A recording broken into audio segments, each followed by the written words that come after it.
Paulo, tem uma pergunta aqui bem interessante, que é assim, ó. Por que pontue atitudes básicas que reforcem a feminilidade e como a gente pode incentivar e ensinar isso na infância? O que você acha como que os pais podem lidar, tratar com isso na infância? E aí a gente tem dois cenários, que aí seria muito fácil falar assim, não, fala só sobre isso. Mas a gente tem dois cenários. Cenário 1, família de margarina. Família massa, papai, mamãe, tá tudo certo. Cenário 2, muito mais realista, que você viveu, que eu vivi, só mãe. Primeiro, né, precisamos ter uma figura feminina, né? Então, já vamos para o primeiro desafio. A mãe precisa ser feminina. Até o Orlando trouxe, eu achei muito bonito, ele disse que um cliente dele procurou como eu posso ser e ensinar meu filho a ser mais masculino desde pequeno. E é uma preocupação da maioria das pessoas que nos procura. Como eu posso fazer isso em casa? Então, assim, a gente precisa ser exemplo. Eu preciso ser exemplo enquanto mãe, né? Então, a mãe, ela precisa procurar a se cuidar, ela precisa buscar o autoconhecimento. Se ela tem traços, que ela tem uma força maior, é grossa, é explosiva, tem uma tendência a passar na frente do marido enquanto casada. Então, ela precisa encontrar esse lugar e falar, bom, eu preciso de ajuda. Porque hoje eu tenho filhos e amanhã meus filhos vão ser do mesmo jeito. Sim. Então, basicamente, o exemplo. É exemplo. Só para ver uma coisa aqui, vocês falaram um dia aqui, que vocês deram um exemplo muito, muito engraçado, que eu passei a observar isso em todo lugar que eu vou. Você chega num restaurante, Sim. aí você senta, o casal, aí eu fico olhando, agora onde eu vou, eu fico olhando. Depois eu vou te ensinar outra coisa pra você olhar no restaurante enquanto casais. Aí, o garçom tá lá, aí a mulher chama o garçom. Aí um dia elas falaram, cara, deixa eu te falar, dá um toque nele. Mulher, né? Você tá aprendendo, que é o que vocês fazem. Dá um toque nele. Amor, chama o garçom. Isso já é uma tarefinha, Sim, né? sim. Amor, chama o garçom. Aí o cara chama o garçom. E aí eu comecei a observar ele. Gente, A maioria, quem a chama? maioria são as Garçom! mulheres. Amigão. Exatamente. Amigão. Amigão. Ô, amigão, faz favor. É isso mesmo, desculpa. Meu marido quer comer isso. Aqui, ó. Não, meu marido Não, quer amor, isso não aqui. quero, não quer sim. Ai, que dó. É isso. Mas eu passei a observar muito isso. Muito, muito, muito. Falei, cara, ela tinha razão, hein? É muito mesmo. É muito forte isso. E isso é tão engraçado que pais, eles precisam tomar esse cuidado. Tem algumas coisas que os homens precisam tomar cuidado até enquanto pais de meninas. Tratá-las bem. Uma vez eu vi uma entrevista do Marcos Mion, ele falando que ele abre a porta do carro para a filha dele entrar. Ele puxa a cadeira para ela sentar. E ele sempre fala que... minha filha, arrume um homem que faça melhor do que o seu pai. E aí a gente precisa ter um cuidado, né? Porque para ela pode se tornar também, em uma outra extremidade, a filhinha do papai. Porém, o pai, ele precisa estar no lugar de tratar a mãe bem, porque filho tá observando. Por exemplo. O filho, ele aprende muito mais observando do que a mãe falando e o pai falando. Porque normalmente nós pais, a gente fala, não faz isso. Quando fala não, ele já nem tá escutando depois. Mas o exemplo é que faz a criança mudar. Ele tá observando o tempo inteiro. Muito bom. Então, independente do cenário, o exemplo. O exemplo. Entendi. Agora, a dificuldade é quando é uma mãe solteira e tem um menino homem. E aí precisa da figura que vai fazer o papel paterno. Aí é um tio, é um avô, é uma pessoa que, até dependendo da idade, eu quero até escutar o Orlando, né, da visão que ele tem masculina, se for um adolescente, ele pode escolher. Com quem que você olha que é referência? E se não tem a referência? E aí, Orlando? Quando não tem a referência e não foi encontrado, isso deságua com 30 anos de idade. É onde ele vai se sentir sem norte, perdido.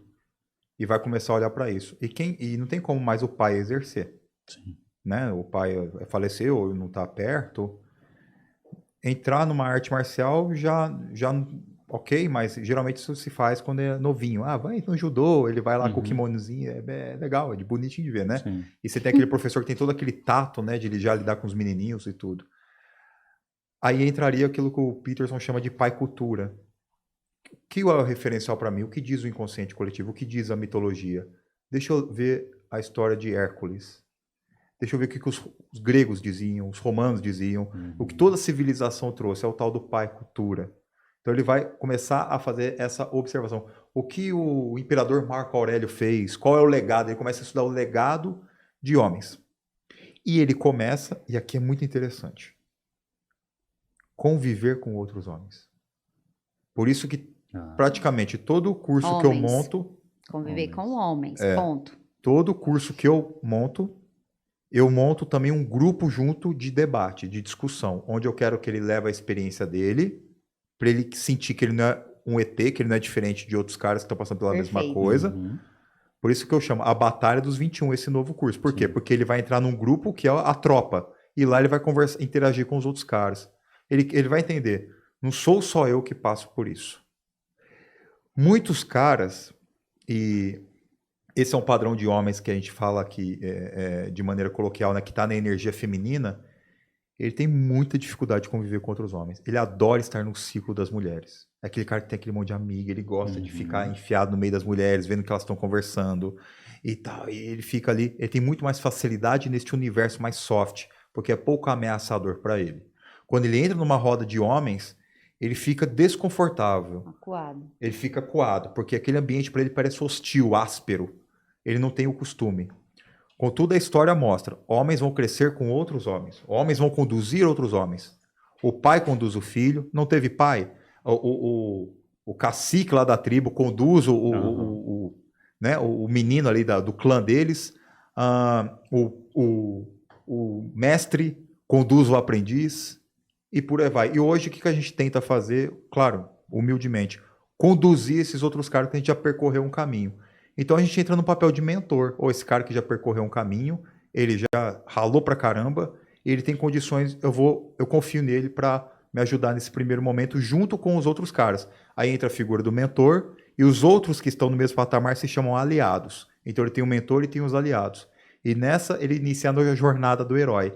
A jornada do herói trazida pelo Campbell, né, que estudou há muito tempo os mitos de várias civilizações. Sempre existe essa jornada do herói. Aquele cara que sai em uma aventura, não sabe se vai voltar, ele trava uma guerra, ele luta com o dragão, ele vence, ele ganha o prêmio e ele volta para casa. Olha, por exemplo, o Hobbit. É toda a jornada. Ele vai, ele pega a esmeralda lá, né? Ele enfrenta ali o dragão, ele entra na Guerra dos Anões e de repente ele volta pro condado diferente. Ele fez toda a jornada do herói. Aragorn, Senhor dos Anéis, tava na sombra, entra na questão da comitiva do anel, entra na guerra, toma o seu lugar de direito de rei de Gondor e senta no trono. Ou seja, eu volto para minha casa de origem. Então todo homem, sair de casa de manhã para trabalhar e voltar com o pão de cada dia é uma micro jornada do herói. Você sai para a aventura. Então é isso que a gente vai conduzir os homens a fazer. Vamos sair para a aventura. Vamos sair para essa hipertrofia masculina. Porque você não pode ser o próprio herói paralisado. Faz nem sentido. Você tem que sair da toca. Você tem que... Eu falo isso muito para os caras da geração Z. Tudo eles querem ter uma certeza absoluta. Tudo eles não querem risco nenhum. Eles querem garantia absoluta. E eu falo pra ele, moleque, vai pra rua, pelo amor de Deus. Para de ficar aqui nessa caixinha de pergunta. Vai respirar a rua. Vai ter o sol na sua cara. Vai interagir com as pessoas. Essa é a jornada. É essa exposição controlada. Senão você fica o dia inteiro nisso daqui, ó. Fazendo 1001 teorias para a vida sem ter saído do lugar. E o que faz mudar é lá fora, né? É a jornada. É a jornada. É a jornada que faz o herói. É o risco. É o risco. É o risco. É o correr, é isso mesmo. O correr, o risco que te faz ir mudando, e aprendendo, entendendo. Sensacional. Na terapia cognitivo-comportamental, eles chamam de criar repertório. Ou seja, as experiências às quais eu me submeto fazem com que eu crie um repertório comportamental. Por exemplo, uma pessoa que tem dificuldade de falar em público. Você precisa falar em público? Eu preciso, não vai ter jeito. Você vai ter que começar a se expor. É. Aos poucos você vai gaguejar, você vai suar, você vai ter taquicardia, na segunda vez menos, na terceira vez menos. Ou seja, pela exposição controlada, você criou um repertório que agora você consegue fazer aquilo que antes você tinha medo de fazer. É isso. Não Vai tem- fazer com maestria. E você pode ver vários vídeos, ler sobre como fazer uma apresentação, mas nada vai substituir a apresentação em si. É, porque se fosse assim, você saía pronto da faculdade, né, gente? Perfeito. Pelo amor de Deus. Ninguém sai pronto da Perfeito, faculdade. exatamente isso. Não tem como, né?